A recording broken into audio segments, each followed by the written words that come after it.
அன்புள்ளம் கொண்ட அனைவருக்கும் வணக்கம். நம்ம சிவ மகாபுராண கதைகளை தொடர்ந்து கேட்டுட்டு வரோம்.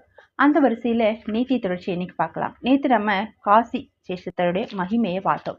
இன்னைக்கு என்ன பார்க்க போறோம்னா, அகல்யாவும் குளத்தில் தண்ணீர் எடுக்கும் தகராறும். இது என்ன அப்படின்னு பாக்குறீங்களா? நம்ம வீடியோ கேட்க கேட்க கதையை கேட்க கேட்க நம்ம தெரிஞ்சுக்கலாம். வாங்க இப்போ வீடியோக்குள்ள போலாம். முனிவர்களே, பூர்வத்தில் கௌதம முனிவர் என்ற சிறந்த தலமுனிவர் ஒருவர் தம் மனைவியான அகல்யை என்ற மகா பதிவிரதையுடன் தென்னாட்டில் பரகிரம்கிரியில் 10,000 ஆண்டுகள் அகண்டமான அருந்தவம் ஒன்றை செய்து கொண்டிருந்தார். அப்போது பிராணிகள் எல்லாம் துன்புற வேண்டிய பெரும் பஞ்சம் ஒன்று 100 ஆண்டுகள் அளவு உண்டாயிற்று. அதனால் உலகத்தில் இருந்த மரங்கள் உலர்ந்து பட்டு போயின. உயிரினங்கள் பல பிழைக்கத்தக்க தண்ணீர் இல்லாமல் வறண்டு மடிந்தன. முனிவர்கள், பொதுமக்கள், பசுக்கள், விலங்குகள் பற்பல இடங்களுக்கு ஓடி பரவின. பிரம்ம ரிஷிகள் பிராணாயாமம் முதலிய யோக நிஷ்டையில் இருந்த காலம் கழித்து வந்தார்கள். அப்போது கௌதமர் பிராணாயாமத்தில் இருந்து வருண பகவானை பிரார்த்திக்க, அவரது தவத்துக்கு இறங்கிய வருண பகவான் அவர் முன்னால் தோன்றி, உமக்கு வேண்டிய வரம் கேள் என்றார் என்று கேட்டார். கௌதம முனிவர் மகிழ்ந்து, உலகம் முழுமையும் துன்புறும்படி தோன்றியுள்ள மழையின்மையை ஒழித்து யாவரும் சுகமடையும்படி மழை பொழிய செய்ய வேண்டும் என்று வேண்டினார். அதற்கு வருண பகவானோ, முனிவரே, ஈஸ்வராக்ஞயம் விரோக்தியை நடக்க பிரம்ம இந்திராதி தேவர்களும் இயலாது. ஆகையால் நான் இதை செய்வதற்கில்லை. நீர் வேறு ஏதாவதினும் வரம் கேளும், அதை கொடுக்கிறேன் என்றார். அதற்கு கௌதம முனிவர், வருண தேவனே, என் விஷயத்தில் வரங்கள் கொடுக்க தயவு இருக்குமானால் நான் சொல்கிறேன். உலகத்தில் மகாத்மாக்களை ஆஸ்திரியத்தவர்களுக்கு பெருமை உண்டாகும். மகாத்மாக்களோ பிறருக்கு உற்ற துன்பங்களை விசாரிப்பார்களே தவிர சாமானியர்கள் விசாரிக்க மாட்டார்கள். சூரியனை கண்டவுடனே இருள் ஒழிவது போல மகாத்மாக்களை தரிசித்த உடனேயே தரித்திரம் தூர விலகும். துக்கம், சோகம், பயம், பாபம் முதலின யாவும் நீங்கி சிறப்பான நன்மைகளும் உண்டாகும். சாமானிய மனிதரை தரிசித்தால் அதற்கேற்ற பயன்களே கிடைக்கும். நரியை அது இருக்கும் இடத்தில் சந்தித்தால் எலும்புகள் தான் கிடைக்கும். சிங்கத்தை அது இருக்கும் இடத்தில் சந்தித்தால் முத்துக்கள் கிடைக்கும்.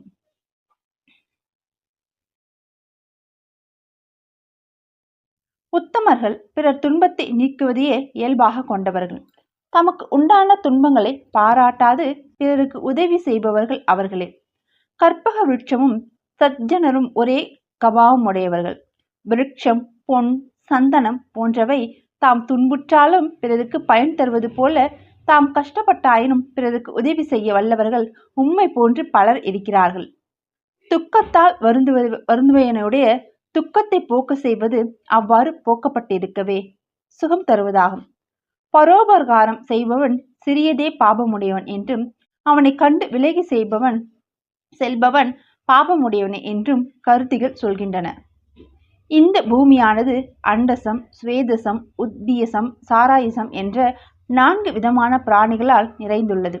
இந்நான்கு வகை தோற்றங்களில் யாவர் தயை உடையவரோ, யாவர் மமதை அற்றவரோ, யாவர் ஜிதேந்திரியாய் உபகாரம் செய்பவரோ, யாவர் எப்போதும் லௌவனம் உடையவரோ, அத்தகைய புண்ணியர்களே பூமி தாங்கப்பட்டிருக்கிறது அன்றி ஆதிசேஷன் ஒருவனாலே தாங்கப்பட்டிருக்கிறது என்று நினைக்க வேண்டாம். வருண தேவரே, ஜெகம் முழுவதற்கும் நீரே பிரபுவாக இருப்பவர். உலகம் முழுவதும் வடிவம். ஆகையால் விளைவு தொழில் செய்வதற்கு மழைநீர் போன்ற சம்பூர்ணமான ஜலத்தையே நீரே கொடுக்க வேண்டும் என்று கௌதம மகரிஷி வேண்டி கேட்டுக்கொள்கிறார் வருண தேவர்கிட்ட. வருண பகவான் அவரை பார்த்து, நீர் ஒரு குளம் எடுக்க வேண்டும் என்று கூற அவ்வாறே கௌதமரும் செய்தார். அந்த குளம் நீர் நிறைந்து விளங்கியது. அப்போது வருணாதேவன், இது எப்பொழுதும் குறையாது நீர்மயமாக இருக்கவும், சகல தீர்த்தங்களிலும் உத்தமமானதாக இருக்கவும், உன் பெயரால் புகழ் பெறவும் இங்கு தினமும் ஓமம், ஜபம், சாத்தம் முதலென செய்தால் ஒன்று பலவாறாக பெருகவும் வரம் தருகிறேன் என்று வருணதேவன் கூறிவிட்டு கௌதமர் போற்ற மறைந்தார். அங்கு கௌதம முனிவர் அந்த ஜலத்தை கொண்டு நித்திய நைமித்திய கிரியையை விதிப்படி செய்து கொண்டு நெல் போன்ற கோதுமை முதலிய தானியங்களை விதைவித்து விட்டு தவத்தில் ஆழ்ந்தார். இவை விளைந்து பயனளித்தன. மரங்கள் பூத்து காய்த்து பழுத்தன. அங்கு விளைந்த தானியங்கள் பெரும் குவியலாக சேர்த்து வைக்கப்பட்டன. இவ்வாறு கௌதம முனிவருடைய ஆசிரமம் சேமமாக இருப்பதை தம் சீடர்கள் மூலம் அறிந்த வேறு பல தவமுனிவர்கள் யாவரும் கௌதமரின் விருப்பத்திற்கு ஏங்க அங்கே ஒரு கூட்டத்தாருடன் வந்து சேர்ந்தார்கள். பறவைகள், பசுக்கள், மான்கள், முயல்கள் முதலிய விலங்குகள் யாவும் மேய்ச்சலுக்கான புற்றரையும் நீரும் கிடைத்திருப்பது கண்டு அங்கு வந்து சேர்ந்தனர்.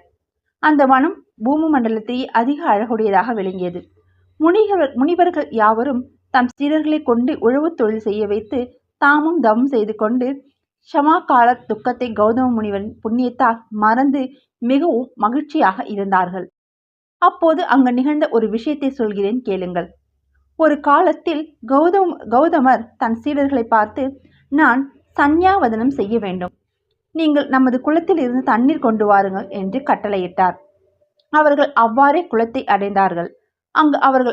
அங்கு ஷாமாபாதையில் வந்திருந்த ரிஷி பத்னிகள் அச்சீடர்களை பார்த்து, நாங்கள் தண்ணீர் முகந்து சென்ற பிறகே நீங்கள் நீர் எடுத்து செல்ல வேண்டும் என்று, மேலிருக்கும் ஜலத்தை நாங்களே முகந்து செல்வோம் என்று பயமுறுத்த, கௌதமரின் சீடர்கள் அவர்களிடம் ஒன்றும் பேசாமல் அவர்களை மீறி எதையும் செய்ய இயலாமல் ஆசிரமத்திற்கு திரும்பி வந்து அகல்யிடம் நடந்தவற்றை முறையிட்டார்கள். அகல்யை அச்சீடர்களுடன் குளத்தை அடைந்து முனிபத்தினிகளிடம் நல்வார்த்தை சொல்லி விலக வைத்தார். சீடர்கள் ஜலத்தை முகர்ந்து கொண்டு கௌதம முனிவரிடம் சென்று கொடுத்தார்கள். முனிவர் தம் சந்தியாவதனத்தை முடித்து கொண்டார்.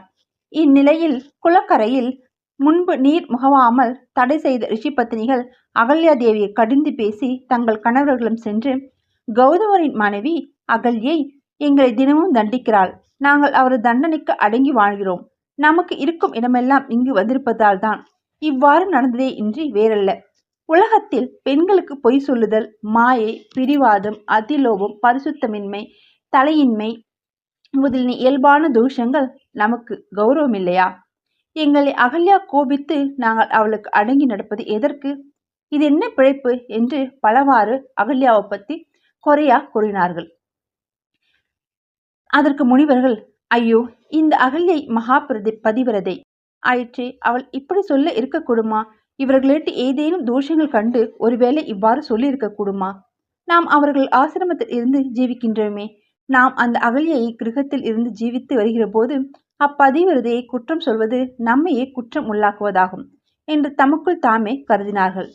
ஆனால் முனி பத்தினிகள் தங்கள் சொல்லை தங்கள் கணவர்கள் ஏற்றுக்கொள்ளாததால் ஒன்றும் செய்ய முடியாதவராய் பிரதி தினமும் கௌதம முனிவரின் பூஜைக்கு சீடர்கள் ஜலம் கொண்டு போக வரும்போதெல்லாம் தொடர்ந்து அவர்களை பரிகசித்து வேடன் செய்வது, அச்சீடர்கள் அதை அகல்யிடம் சொல்வதும், அகல்யை அந்த குளக்கரையை அடைந்து தமது ஆசிரமத்தில் இருப்பவர்களை எப்படி கண்டிப்பது என்று நல்ல வார்த்தைகளால் விலக்கி சீடர்களை தண்ணீர் முகந்து கொண்டு போகும்படி செய்வதும், ரிஷி மங்கியர்கள் தங்கள் கணவர்மாரிடம் அகல்யை பற்றி பற்பலவாறு தூஷிப்பதால் கெட்ட வார்த்தைகளிலிருந்து தூஷிப்பதுமாக இருந்து வந்தது.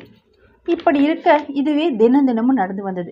இப்படி இருக்க ஒரு நாள் அம்முனிவர்கள் அனைவரும் வனத்தை அடைந்து ஒருவரை ஒருவர் நோக்கி, நமது மனைவியர் குளத்தில் ஜலம் முகந்து செல்ல போகும்போதெல்லாம் அகல்யா தேவி அவர்களை கண்டிருக்கார்களாமே, அவளுக்கு நல்ல வார்த்தை சிறிது சொல்ல வேண்டும் என்கிறார்கள்.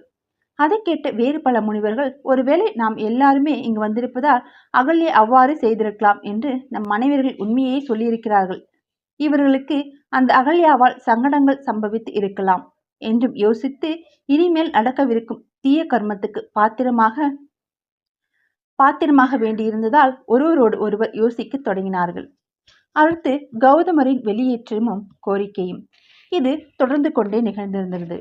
தினமும் இவங்க தண்ணீர் எடுக்க போறதும் அவங்க குறை சொல்றதுமாவே தினமும் நடந்திருந்தது. இதன் தொடர்ச்சியை அடுத்து கௌதம முனிவர்களுடைய அகல்யாவை பத்தி மற்ற முனிவர்கள் என்ன குறை கூறுறாங்க, தொடர்ந்து கௌதம முனிவரையும் அகல்யாவையும் இவங்க என்னென்ன குறை சொல்ல போறாங்க அப்படின்றதும் பார்க்கலாம். என்ன பண்ண போறாங்கன்றதையும் நாளைக்கு நம்ம தொடர்ந்து பார்க்கலாம். தொடர்ந்து பயணிப்போம் இறையர்களோடு. மீண்டும் நான் உங்களை நாளைக்கு சந்திக்கிறேன். அது வரைக்கும் உங்களிடமிருந்து விடைபெறுவது உங்கள் அன்பு தோழி. நன்றி, வணக்கம்.